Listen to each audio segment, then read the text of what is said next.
She woke at the foot of the shrine with stone dust packed under her fingernails and no memory of the walk that had brought her hands there. It was not the first time. In Raven Rock, they had stopped saying it aloud, the way you stop mentioning a sound in the wall once you have decided you can live with it. You lie down in your own bed under your own roof, with the ash still ticking against the shutters and the great wall holding the dunes off the town the way it has for nearly 200 years. You close your eyes, and somewhere in the dark, without ever once waking, you rise. You walk out past the bulwark, past the boundary stone that has stood since the All-Maker first gave this island its shape, and you set your raw palms against cold rock beside a dozen of your neighbors who are doing exactly the same thing, and together you build. You stack, you carve, you raise something black and enormous toward a sky the color of old bruises. And in the morning you wake where you are standing, with the taste of words in your mouth that were never yours. Because the woman waking at the shrine is the smallest, gentlest edge of one of the oldest and saddest stories this world has ever kept. A story about a man who wanted, more than anything that has ever lived, to belong to no one. A man who would not kneel to dragons, would not kneel to gods, would not lift a finger to save the world when the world came begging. The first of his kind. The one who came before every hero you have ever heard named. And there is something waiting at the center of this story that I would rather not name yet, because named too early it is only a fact, and it deserves to be more than a fact. It is the reason the woman cannot sleep. It is the reason the shrine is rising. And it is the reason that the freest man who ever lived was, from the very first page he ever turned, the most owned creature in the world. She does not know whose hands moved hers. We are going to find out together, and by the time we do, the question will not only be about her. Solstheim, in these days, is a place that has learned to survive being broken. To the south, it is ash. When the red mountain across the water tore itself open generations ago, it sent its grief on the wind, and the wind carried it here, and the green south of the island went grey and stayed grey. The Dunmer came after that, refugees from a homeland that had become a wound, given this cold rock as a kindness because there was nowhere else to put them. They built Raven Rock around an ebony mine, and the mine gave out, or seemed to, and the town settled into the patient poverty of people who have already lost the larger thing and are determined not to lose the small one too. To the north it is ice, white peaks and black pines, and a wind that comes straight off the sea with nothing in it but cold.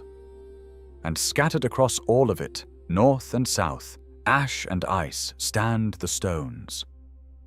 There are 6.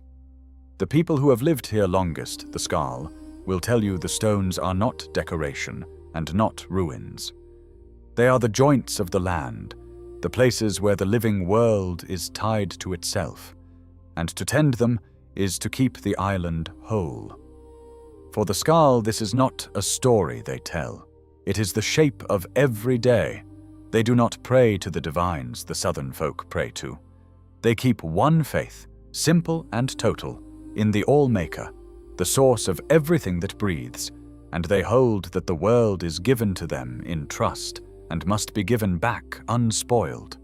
They are people who have built an entire way of living around the single discipline of not taking more than they are owed, which is what makes the wrongness so quiet and so terrible. Because the people working at the stones are not tending them, they are burying them. Around the great stone at the heart of the island, the one the Skarl call the tree stone, something has begun to rise. Black, ribbed, vast, a structure with no door anyone living remembers cutting, and the men and women raising it do not remember raising it either. They labor in a kind of waking sleep, their eyes open and seeing nothing, their hands sure and tireless, their mouths moving around the same low chant hour after hour after hour. By night we reclaim what by day was stolen. They murmur, the words rising and falling like the tide, and not one of them could tell you what it means or who taught it to them or why their own voice has been handed to someone else. That is the part, the records keep returning to, the part that should chill you more than any monster. Strip the spell away, and the people of Solstheim could sleep soundly in their beds. With it, they cannot rest at all. Something reaches into them in the dark and spends them like coin, and gives nothing back but raw hands and a forgotten morning. The island looks calm. That is the symptom. The fear that should be everywhere has been quietly removed and stored somewhere the people cannot reach it, because the part of them that would be afraid is the part that has been taken. So before we ever meet the man who is doing this, understand what kind of theft we are talking about. Not gold, not blood. He is taking the hours when people are supposed to be most themselves. The dark, the rest, the dreaming. And he is using them to build a way home. There is a name carved into the oldest stories the Skarl keep, and they do not say it warmly. Miraak. He was here before any of it, before the Ash, before the Dunmer, before the very split that made Solstheim an island at all. He ruled this place in the deep past, in the age when the world was younger and far more frightened, when the sky did not belong to mortals. He ruled it as a priest.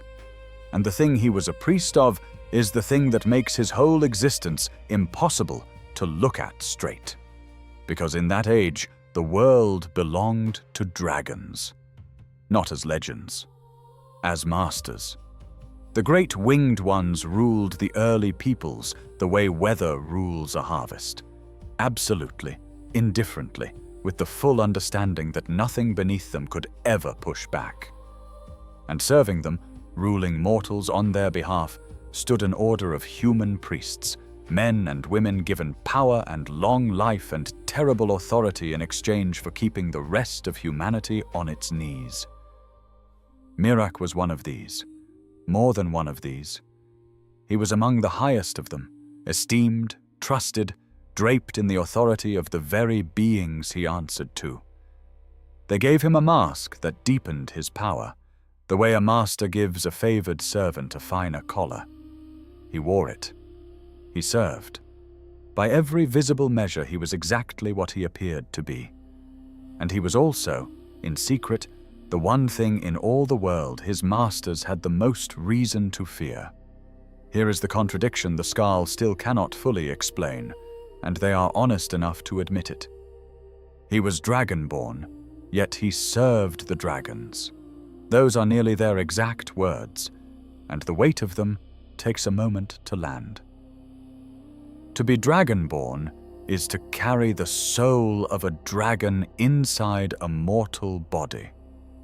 It is the one nature on this earth that the dragons cannot abide, because a Dragonborn can do the single thing no ordinary killer can. Devour a dragon's soul so completely that it never returns, severing the immortal from its immortality, ending a thing that was never meant to end. A Dragonborn is, by birth, the natural predator of the very creatures Miraak knelt to every day. How a man came to be both the dragon's most trusted priest and the dragon's deepest fear, the world does not record. Much of what was known about him was lost in the long fall of the ages, deliberately or otherwise. What survives is the silhouette of an enormous secret carried inside a man who smiled and bowed and served, and who knew every single day that he served that he had the blood to unmake the ones he served.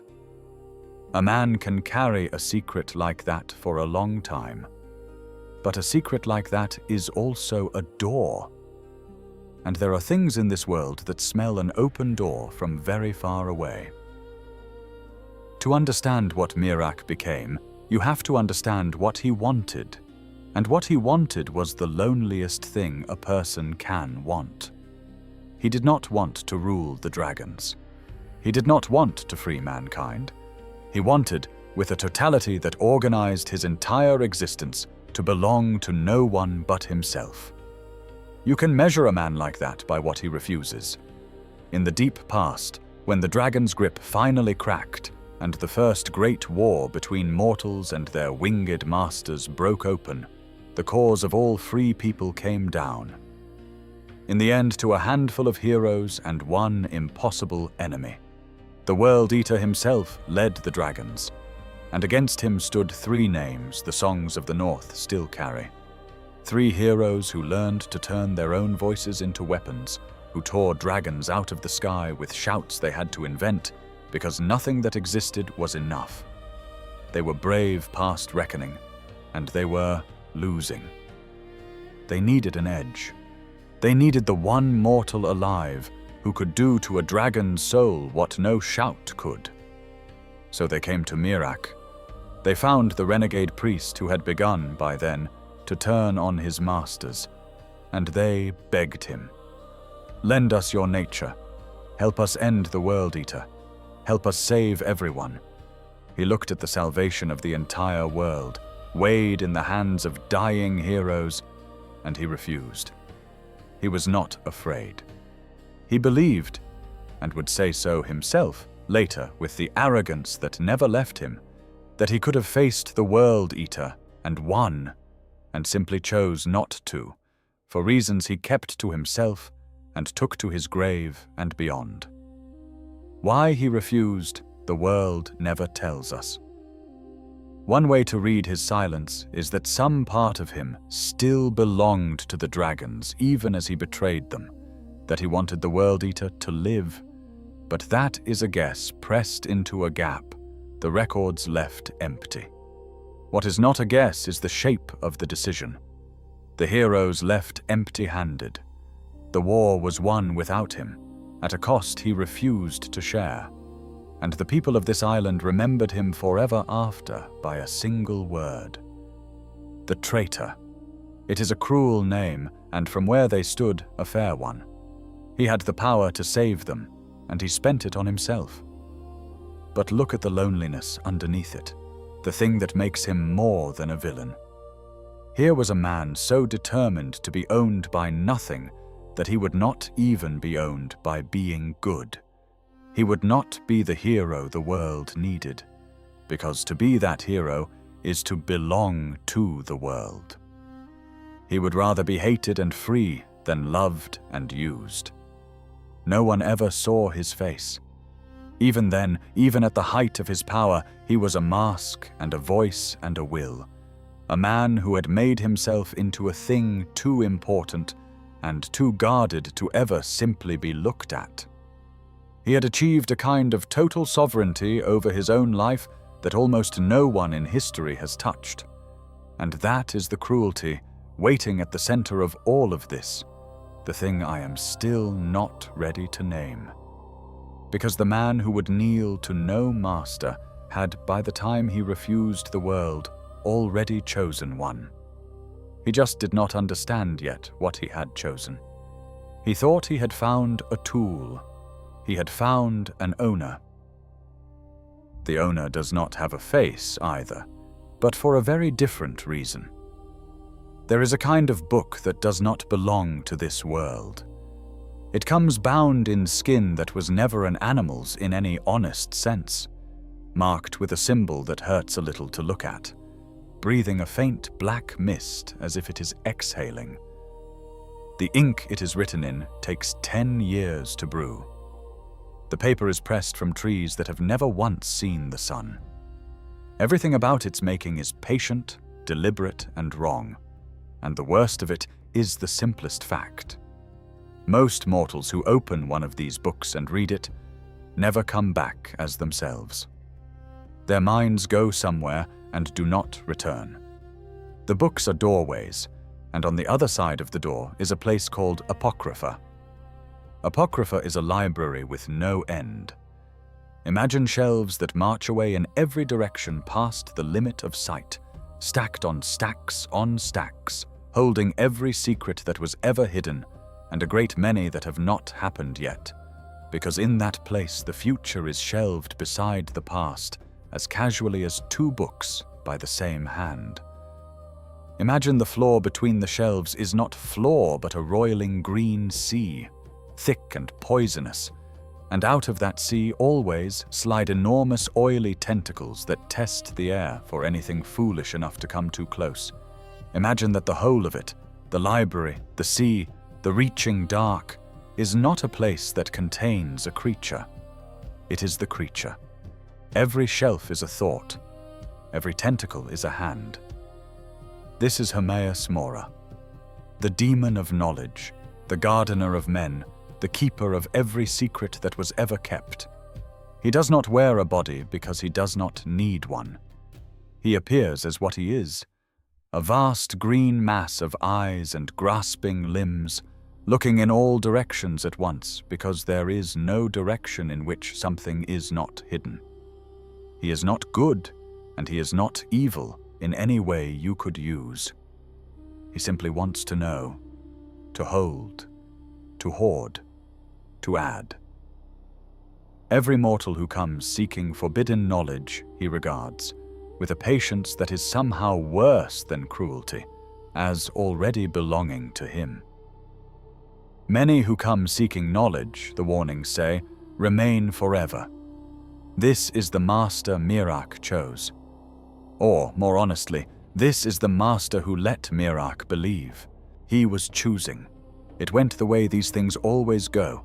A man with a secret too big to carry alone, a hunger for a power that would finally make him untouchable, and a book that promised exactly that. Miraak opened it. He walked the endless library. He bargained. And Mora, the keeper of all hidden things, gave him a hidden thing worth more than gold. A shout. 3 words of pure command, the power to bend a will that was never meant to bend. With it, Miraak could do the unthinkable.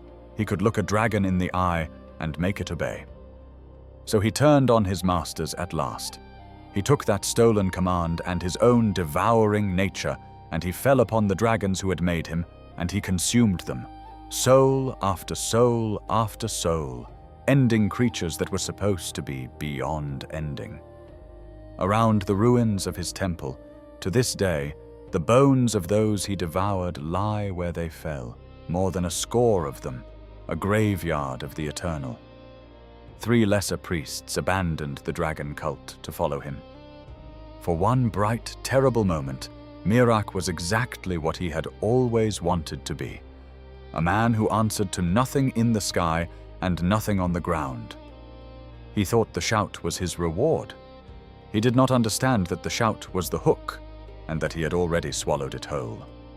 The price of that power was never going to be paid in souls or service. The price was him. You do not get to overthrow the order of the world without the world noticing. There was another priest. His name comes down to us as Vahlok, and he was everything Miraak was not. Loyal where Miraak was treacherous, steady where Miraak was hungry, content to serve where Miraak burned to be free.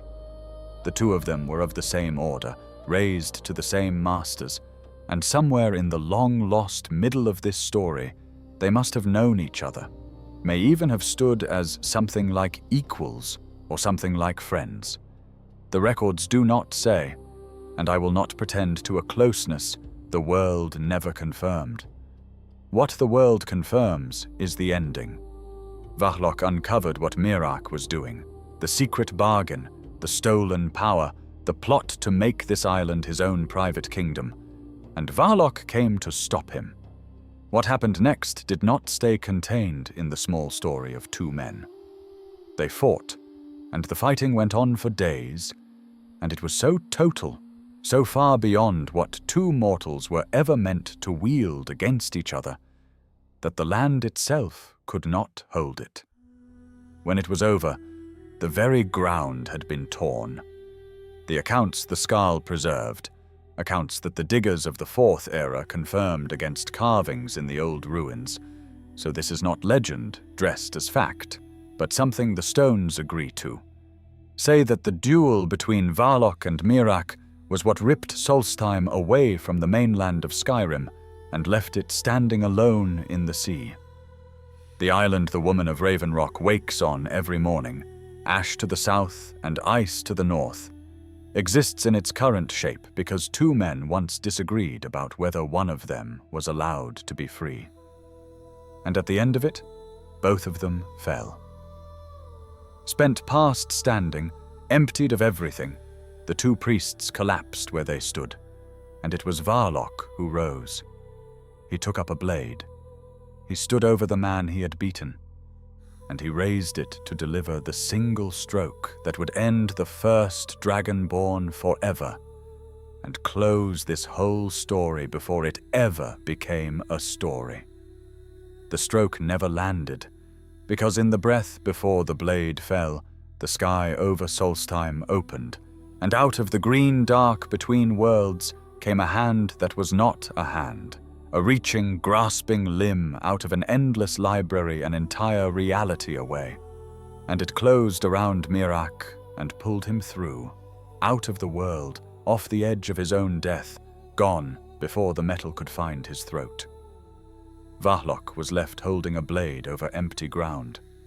The dragons, when they came, found their traitor vanished and burned his temple to ash in their fury. And they laid upon Varlock an oath he would keep for the rest of his life and into death itself, to remain on this island and watch, always, for any sign that the one who had slipped away might come back. They called him the jailer. They gave him a prison with no prisoner in it, and he kept the watch faithfully, lived a long and honored life keeping it, died still keeping it, and was buried so that he might keep it even from the grave. So that is the rescue. That is the moment every telling pauses on, the great escape, the hand from heaven, the traitor snatched living from the executioner's blade. It is the most fortunate thing that ever happened to Miraak, or so every telling has it. Held up against what comes next, though, it stops looking like a rescue, and starts looking like the moment the door closed. The hand that pulled Miraak out of the world was attached to the master of an endless library, and the master of that library is not, despite his 1,000 names, truly the Lord of Knowledge. He is something narrower and far more total than that. His dominion is fate, the past and the future, read together all at once, the way you would read the front and back of a single page. Consider what that means for a man trying to escape him. When Mora reached into the world and caught Miraak in the instant before his death, he was not improvising a rescue. He was collecting a thing he had already decided to keep.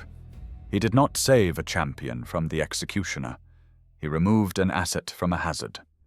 And the proof is in the very nature of the one who reached, because you cannot surprise the Lord of the future, and you cannot escape him either, for the same reason. Every plan Miraak would ever make to slip his grip was already written somewhere on those endless shelves before Miraak thought of the first word of it. His master had read the whole of his rebellion before he rebelled, read the whole of his imprisonment before he was imprisoned, read the final desperate bid for freedom that was still 4,500 years in Miraak's future, and shelved it, and known how it ended.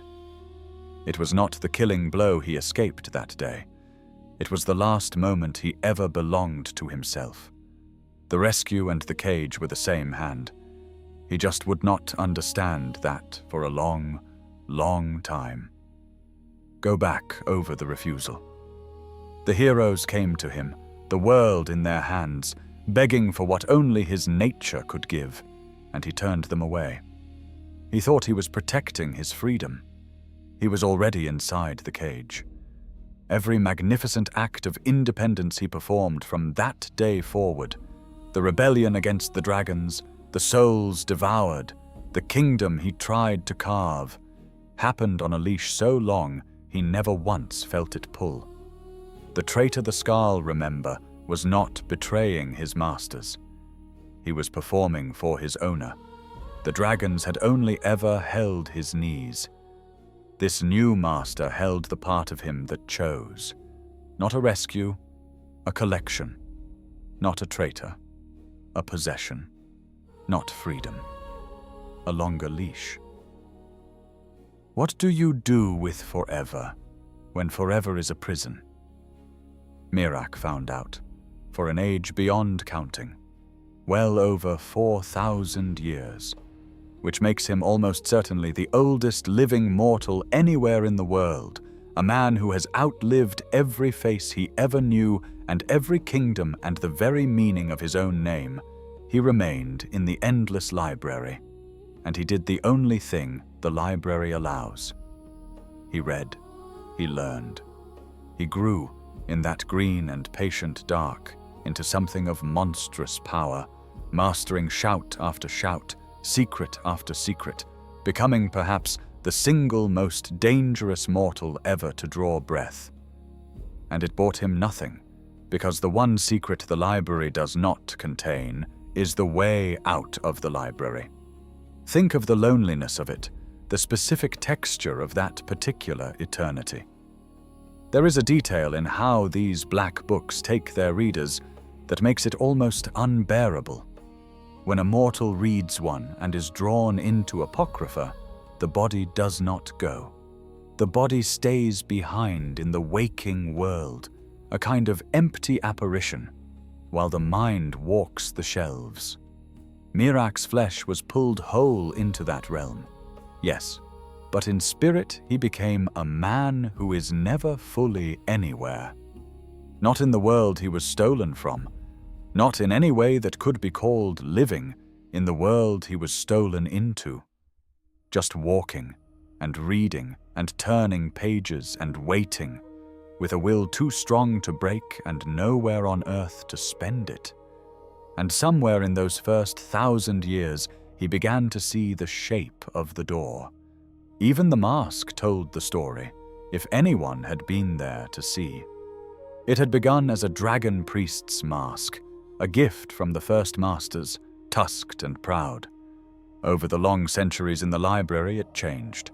Tentacles crept into its shape, the unmistakable mark of the second master, the green dark working its way into the very thing that hid his face, until the mask was a record of both ownerships at once.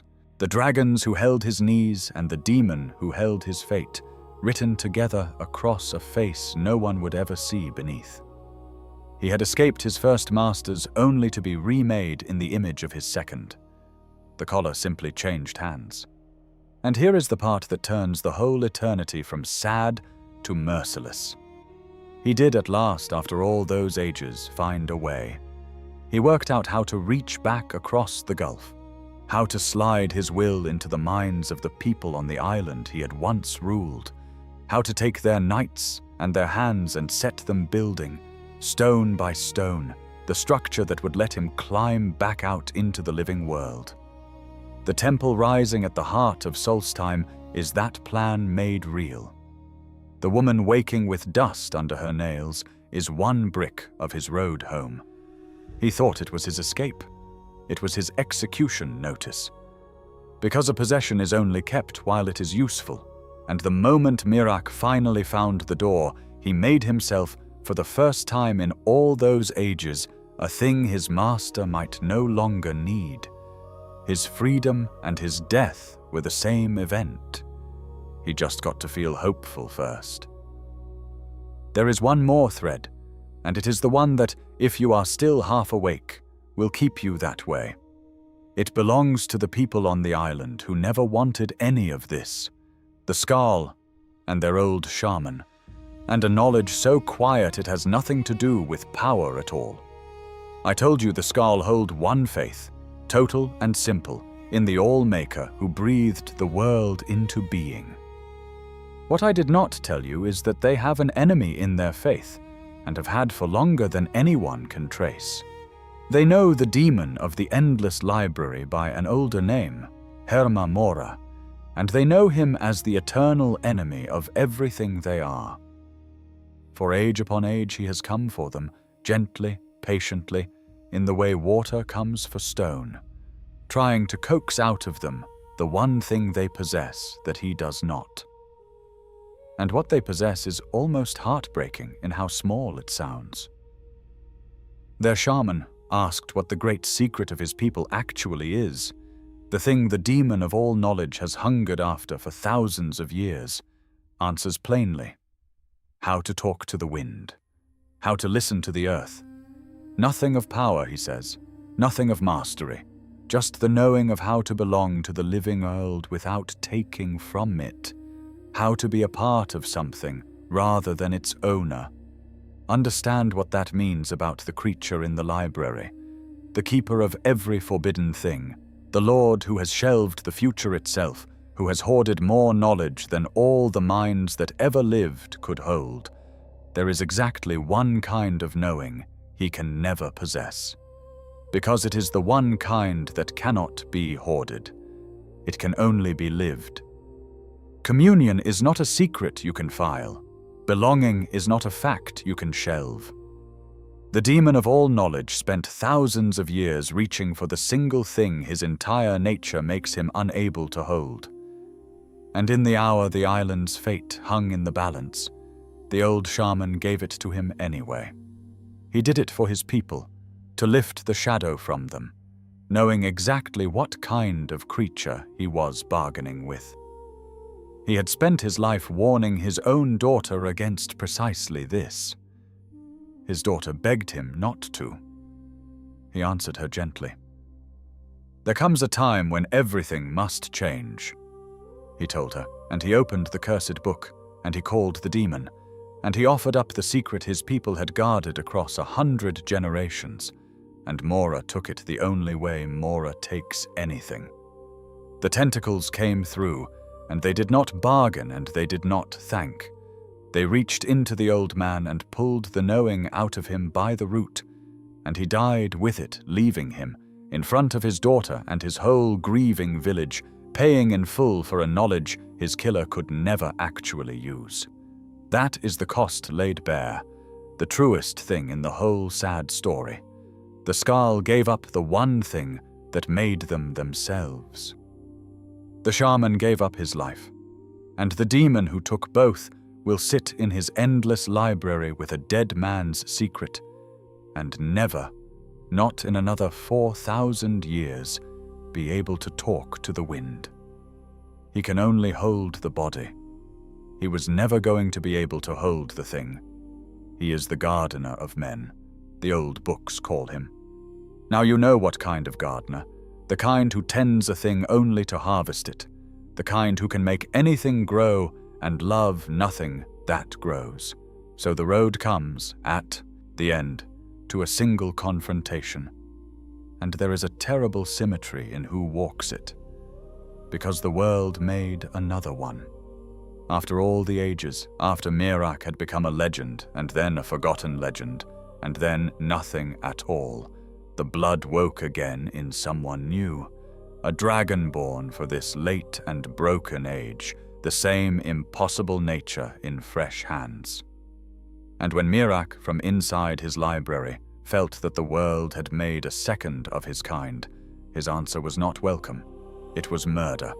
He sent his hooded servants to hunt the new Dragonborn down, to put out the rival before it could threaten the road he was building home. He called the one who came after him the false Dragonborn. He meant to be the only one. But the new Dragonborn did not die. The new Dragonborn followed the trail back to this island, walked the corrupted stones, freed the sleeping builders one by one, and at last did the very thing Miraak had done at the dawn of the world. Opened a black book, walked the endless library, bargained with the demon of knowledge for the same stolen shout, the power to bend a will that was never meant to bend. The road to defeating Miraak ran straight through becoming him. And so the two of them met at the summit of Apocrypha, the first Dragonborn and the last, on a platform at the top of the endless library with the poison sea reaching all around. Exactly, you understand. the way the Master of Fate had always meant them to. "And so the first Dragonborn meets the last," Miraak said, when he saw the one who had come for him. And there was no surprise in it, because by then he understood whose story this was. Two of a kind, made to stand here, made to fight, while the thing that made them both watched from every shelf at once. The fight was everything 4,500 years of study could make it, and when the last Dragonborn began, at last, to win, Miraak did the thing that tells you the whole truth of him in a single act. Near death, failing, he reached out with the stolen command, and he called down his own dragons, the great serpents he had long ago bent to his will and kept as servants in the library, Sarotar and the two others who circled the summit. And one after another, as his strength ran out, he devoured their souls. He ate his own slaves to keep himself alive. The Master, in his final hour, consuming the very servants he had spent so long mastering, draining them dry to buy himself a few more breaths. He did not see the rhyme in it. He was about to. Because then comes the moment, and I want to give it to you in the present, the way it happens, because there is no distance left to keep. Miraak is failing. The last Dragonborn's blow lands true, and rather than fall, Miraak turns and throws himself into the green sea of Apocrypha, not in despair, but in a last desperate reach, because that churning water is the one edge of this realm he has never been allowed past, the closest thing to a door he has found in all his long imprisonment. For one instant he is in it, untethered, gone from the platform. For one instant he is almost away. And the hand that closes around him and stops him is not the hero's. It was never going to be the hero who killed him. It was always going to be the Master. Up out of the sea comes the great green limb of the demon of knowledge, the same kind of hand that pulled him off the executioner's blade an age ago, and it does now the opposite of what it did then, and it is the same act exactly. It does not carry him out. It drags him under. It runs him through. And the Lord of Fate, finished with a tool that had finally outlived its use, says only that the new champion will be a worthy opponent or a worthy successor as fate decrees, and lets the first Dragonborn die at the bottom of the library he could never leave. Miraak had time, at the very end, for one true thing, not a curse at the hero, a warning to her. "Beware," he said, with the last of a voice that had bent dragons. "Hermaeus Mora will betray you as he has me." The freest man who ever lived spent his final breath telling his replacement the one thing it had taken him an age to learn, that there is no using this Master.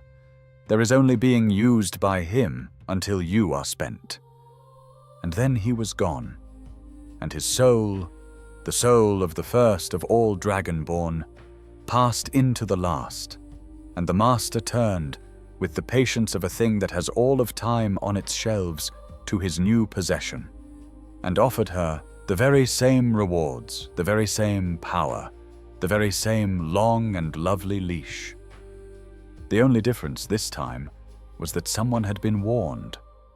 The shaman's daughter, grieving her father, would say it plainly to the new Dragonborn afterward, that the demon had used her too, that this was simply his nature, and that the blood in her was meant for something higher than ending up as one more thing on his shelf.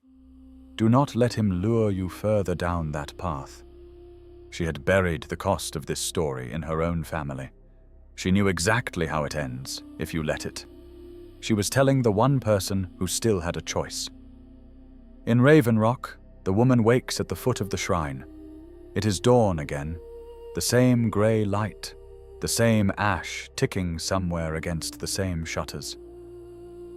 But the stone is quiet now. There is no chant in her mouth and no stranger in her hands. and the dust under her nails is just dust. Hers, ordinary, washable. The thing that had been reaching into her nights has stopped reaching. She does not know why. She will never know whose hands moved hers, or that an ocean and an age and a whole other reality away. The one who moved them spent his final moment learning that his own had been moved all along, that the hand on his leash ran up to a hand on a longer leash all the way up, into a library that owns the future, and that the only creature in the entire chain who never once reached for her own cage was her. That is the quiet, honest center of it, the thing the whole long, sad story comes down to. The most owned man who ever lived was the one who spent his every breath proving he answered to no one. The chains that hold us longest are never the ones forced on us. They are the ones we reach for, gratefully, because they were handed to us looking exactly like the key. And maybe that is the small thing to carry out of here, and into your own dark. Not the dragons, or the demon, or the endless library, but the ordinary version of the same trade, the one that does not require any magic at all. The deal that promised to make you free and quietly made you owned. The thing you reached for because it looked like the way out. It is worth knowing the shape of that hand before it closes. Worth asking of the next door someone offers you, who it really opens for. If this is the kind of story you want to keep beside you at the end of long days, you can follow the channel and leave a like, and it helps these long, quiet tales find the next person lying awake in the dark. For now, though, there is nothing left to do but let it settle. The shrine has gone still. The wind off the northern ice moves through the black pines and asks nothing of anyone. Far away, in a library with no end, a single page turns the way it always does, the way it always will. And here, where you are, the morning is your own, and your hands are your own, and the only thing being built now is the rest you are finally allowed to take.